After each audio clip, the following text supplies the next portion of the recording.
Morning everyone. हमने chemical coordination integration के almost सारे चैप्टर्स सारे टॉपिक्स हमने कवर कर लिए। तो अब हम कवर करेंगे last topic, that is mechanism of hormone action. ठीक है, तो लेट्स गेट स्टार्टेड। अब जो मैकेनिज्म ऑफ हार्मोन एक्शन है उसमें हम देखेंगे कि जो रिसेप्टर्स है वो कितने टाइप के हैं। ठीक है, उसके बाद हार्मोन रिसेप्टर कॉम्प्लेक्स फॉर्म होता है, तो वो फॉर्म जो है वो कैसे होता है। ठीक है, और उसके बाद lipid soluble receptors and there are lipid insoluble receptors. तो लिपिड इनसॉल्युबल रिसेप्टर्स का पाथवे क्या और लिपिड सॉल्युबल रिसेप्टर्स का पाथवे क्या, ये हम इस टॉपिक में आज कवर करेंगे। ठीक है, तो हम देखेंगे कि रिसेप्टर्स जो हैं वो दो तरीके के हैं, that is membrane bound receptors and the other is the intracellular receptors. तो जो मेम्ब्रेन बाउंड रिसेप्टर्स है, you can have an idea by the name, that is membrane bound receptors. So they are present outside or on the membrane, right? They are present on the membrane. So this receptor is called membrane bound receptor. And the intracellular receptors are present inside the cell. This is nucleus. You can say if this is nucleus, they are present on the nucleus. ठीक है, तो there are nucleus receptor. So intracellular receptors जो हैं वो क्या दो types के होते हैं, दैट इज टाइप 1 होती है nuclear receptor and other is cytosolic receptors. Cytosolic receptors कहाँ प्रेजेंट होगी, नाम से पता चल रहा है साइटोसोल के अंदर प्रेजेंट होंगे, और जो न्यूक्लियर रिसेप्टर्स है वो कहाँ प्रेजेंट होंगे, वो न्यूक्लियर मेम्ब्रेन के ऊपर प्रेजेंट होंगे। ठीक है, तो they are present inside the target cell.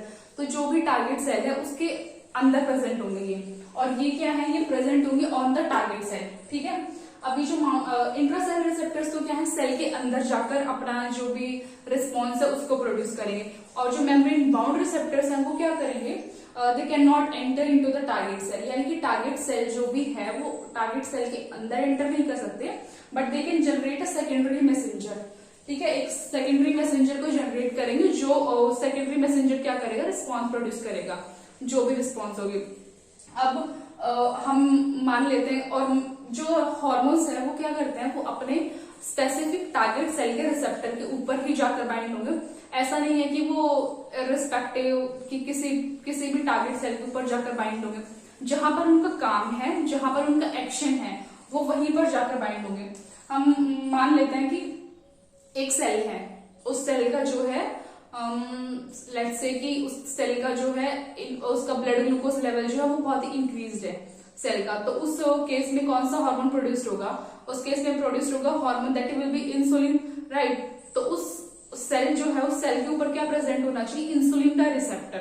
अगर उस सेल के ऊपर इंसुलिन का रिसेप्टर प्रेजेंट होगा तो जो इंसुलिन हार्मोन आया है वो क्या करेगा, उसी टारगेट सेल पे बाइंड करेगा जहां पर उसका काम है, जहां पर उसका रिसेप्टर है। ठीक है, और इंसुलिन क्या करता है, डिक्रीज करता ब्लड ग्लूकोज लेवल को।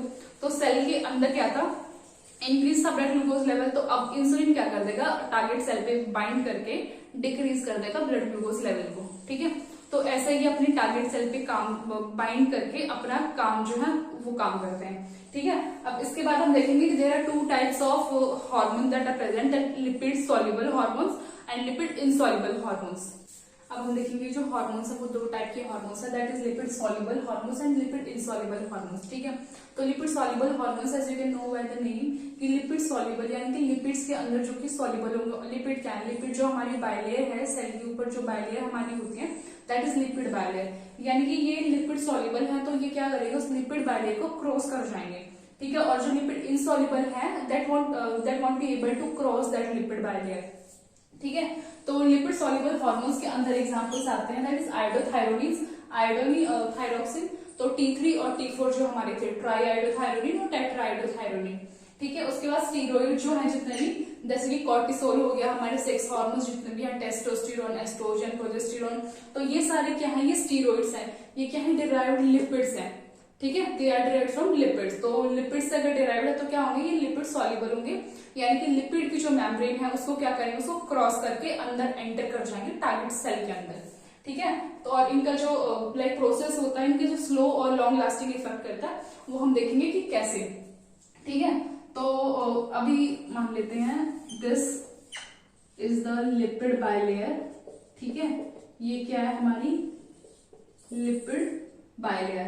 ठीक है, ये ऐसे। उसके बाद ये हमारा हार्मोन प्रेजेंट है, मान लेते हैं the hormone present outside that is estrogen. ठीक है, अब एस्ट्रोजन का जो न्यूक्लियर रिसेप्टर है ये न्यूक्लियस की, ये न्यूक्लियस है, ये न्यूक्लियस की मेम्ब्रेन है, ठीक है। अब इसका जो हार्मोन, इसका जो रिसेप्टर है एस्ट्रोजन का, वो कहाँ पर प्रेजेंट है? वो प्रेजेंट है न्यूक्लियस के अंदर। ये जो है ये इसका रिसेप्टर है, ठीक है। ये रिसेप्टर प्रेजेंट है किसका? एस्ट्रोजन का, एस्ट्रोजन हार्मोन के लिए। तो ये यहाँ पर आएगा और ये यहाँ पर बाइंड कर जाएगा। ये यहाँ पर बाइंड करेगा तो क्या करेगा? न्यूक्लियस के अंदर क्या है हमारा? Genome, right. न्यूक्लियस के अंदर क्या है हमारा? डीएनए। तो ये क्या करेगा? हार्मोन रिसेप्टर कॉम्प्लेक्स की फॉर्मेशन होगी यहाँ पर। ये क्या है? Hormone receptor complex. तो ये क्या हुई? हार्मोन रिसेप्टर कॉम्प्लेक्स की फॉर्मेशन हो गई। अब ये क्या करेगा? ये अफेक्ट करेगा किसको? डीएनए को। और डीएनए से क्या अफेक्ट होता है? डीएनए से बनता है एमआरएनए, और आरएनए से क्या बनते हैं? प्रोटीन्स। और प्रोटीन्स क्या करेंगे? फिजियोलॉजिकल रिस्पॉन्स प्रोड्यूस करेंगे। यानी कि रिस्पॉन्स किसके लिए भी आई है? टिश्यू ग्रोथ के लिए आई है, डिफरेंशिएशन के लिए आई है, किसी के लिए भी आई है। एस्ट्रोजन है तो मेंस्ट्रुअल साइकिल के लिए आई होगी, ठीक है। फीमेल्स के अंदर किसी भी चीज, मेमोरी ग्लैंड की डेवलपमेंट के लिए आएगी। तो किसी भी चीज की ग्रोथ के लिए क्या करेंगे? ये रिस्पॉन्स प्रोड्यूस करेंगे, और उसके बाद जो है वो रिस्पॉन्स शुरू होगी और उस पर जो है काम होगा, ठीक है। तो क्या किया? एस्ट्रोजन जो हार्मोन था वो उसने क्या किया? लिपिड बैरियर मेम्ब्रेन को क्या कर दिया? क्रॉस कर दिया। क्यों? क्योंकि ये है लिपिड सॉल्युबल हार्मोन, ठीक है। तो इसने क्रॉस कर दिया हार्मोन को, और न्यूक्लियस का जो रिसेप्टर प्रेजेंट है वो कहाँ प्रेजेंट है?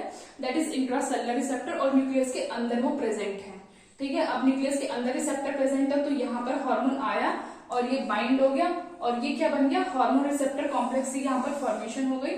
और फॉर्मेशन होने के बाद it will effect to the DNA. DNA से बनता है आरएनए, और आरएनए से बनते हैं प्रोटीन्स, ठीक है। और प्रोटीन्स बनने के बाद क्या होगा? ये फिजियोलॉजिकल जो है रिस्पॉन्स प्रोड्यूस करेगा, ठीक है। अब हम देखेंगे कि lipid insoluble hormone, lipid insoluble जो हार्मोन्स होते हैं वो क्या होता है? लिपिड इंसॉल्युबल, यानी कि दे can not cross the lipid barrier membrane, ठीक है। इसीलिए मैंने इसका रिसेप्टर कहाँ बनाया है? लिपिड मेम्ब्रेन के अंदर बनाया है, because they can not cross it, ठीक है। तो क्या करेंगे? ये इनके एग्जाम्पल्स दे रखे हैं, that is amino acid derivatives जो होते हैं। एपिनेफ्रिन हो गया हमारा, नॉन एपिनेफ्रिन जो है, ठीक है। उसके बाद है पेप्टाइड, प्रोटीन और पॉलीपेप्टाइड नेचर के जो है, that is insulin, glucagon, pituitary hormones और हाइपोथैलेमिक हार्मोन्स जो होते हैं वो हमारे कैसे हैं? प्रोटीन, पेप्टाइड, पॉलीपेप्टाइड नेचर के हैं, ठीक है। अब इनका रिस्पॉन्स जो है, जो हमने देखा था कि लिपिड सॉल्युबल का रिस्पॉन्स था वो लाइक लॉन्ग था, लॉन्ग लास्टिंग इफेक्ट दिखा रहा था।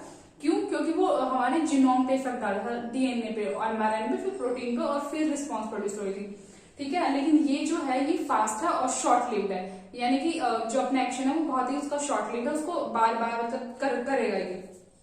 अब ये कैसे करता है? ठीक है। अब ये जो है ये है लिपिड बायलेयर की मेम्ब्रेन, ठीक है। ये रिसेप्टर प्रेजेंट है, कहाँ पर प्रेजेंट है? ये मेम्ब्रेन के अंदर, यानी कि मेम्ब्रेन बाउंड रिसेप्टर है ये। अब यहाँ से जो हार्मोन है ये आएगा इधर, और इधर आके बाइंड होगा कहाँ? और यहाँ पर बनेगा हमारा हार्मोन रिसेप्टर कॉम्प्लेक्स। यहाँ पर बनेगा क्या? हार्मोन रिसेप्टर कॉम्प्लेक्स बनेगा, ठीक है। अब ये यहाँ पर जो है, यहाँ पर हमारा होता है जी प्रोटीन, ठीक है। तो जैसे ही हार्मोन रिसेप्टर कॉम्प्लेक्स बनेगा, the ji protein will get activated, और अगर जी प्रोटीन एक्टिवेटेड होगा यहाँ से, तो वो क्या करेगा? एक एंजाइम है दैट इज एडेनाइलिन साइक्लेज। एडेनाइलिन साइक्लेज एक एंजाइम है, इसको क्या करेगा? ये एक्टिवेट होगा, ये कहाँ प्रेजेंट है? मेम्ब्रेन में प्रेजेंट होता। उसके बाद ये एक्टिव होगा, और ये क्या करेगा? सेल के अंदर जो एटीपी प्रेजेंट है, सेल के अंदर जो एटीपी प्रेजेंट है उसको कन्वर्ट करेगा एडेनाइन मोनोफॉस्फेट पे, प्लस 2 इनऑर्गेनिक फॉस्फेट जो है रिलीज होंगे। अब ये जो एएमपी है ये रिस्पॉन्स प्रोड्यूस करेगा, सेकेंडरी मैसेंजर की तरह एक्ट करेगा। ये यहाँ पर एक्ट करेगा सेकेंडरी मैसेंजर, और जो है ये क्या प्रोड्यूस करेगा? रिस्पॉन्स प्रोड्यूस करेगा, ठीक है। तो देख सबसे पहले क्या हुआ? ये हमारा हार्मोन था, हार्मोन क्या गया? मेम्ब्रेन पे जाके बाइंड किया, that is membrane bound receptor पे जाके इसने बाइंड किया, और क्या क्या बना? हमारा हार्मोन रिसेप्टर कॉम्प्लेक्स की फॉर्मेशन हुई। उसके बाद हमारा जी प्रोटीन था, जी प्रोटीन एक्टिवेट हुआ इस हार्मोन रिसेप्टर कॉम्प्लेक्स के बाइंड होने से।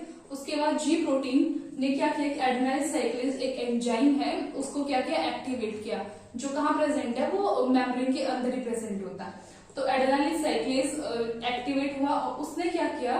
उसका क्या काम है? सेल के अंदर जो एटीपी होता है उसको कन्वर्ट करता है मोनोफॉस्फेट में, प्लस 2 ऑर्गेनिक फॉस्फेट रिलीज करेगा। अब ये जो AMP है ये कैसे एक्ट करता है, सेकेंडरी मैसेंजर की तरह। हमारे जो सेकेंडरी मैसेंजर के एग्जांपल्स हैं वो हैं CAMP, IP3, CA2 पॉजिटिव, ठीक है, ये हमारे एग्जांपल्स है किसके, सेकेंडरी मैसेंजर के। और इस AMP ने क्या किया, सेकेंडरी मैसेंजर को एक्टिवेट किया, ठीक है। AMP खुद क्या है, एक मैसेंजर, ठीक है। अब सेकेंडरी मैसेंजर क्या करेगा, आगे जाके रिस्पॉन्स प्रोड्यूस करेगा।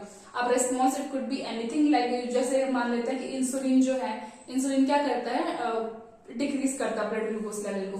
तो मान लेते हैं कि हार्मोन जो था ये किसका था, इंसुलिन हार्मोन था। तो अब इंसुलिन हार्मोन ने जाके काम किया, बाइंड किया रिसेप्टर से, अपने आगे जाके काम किया, और इसने क्या रिस्पॉन्स प्रोड्यूस किया कि डिक्रीज कर दो ब्लड ग्लूकोज लेवल को सेल के अंदर।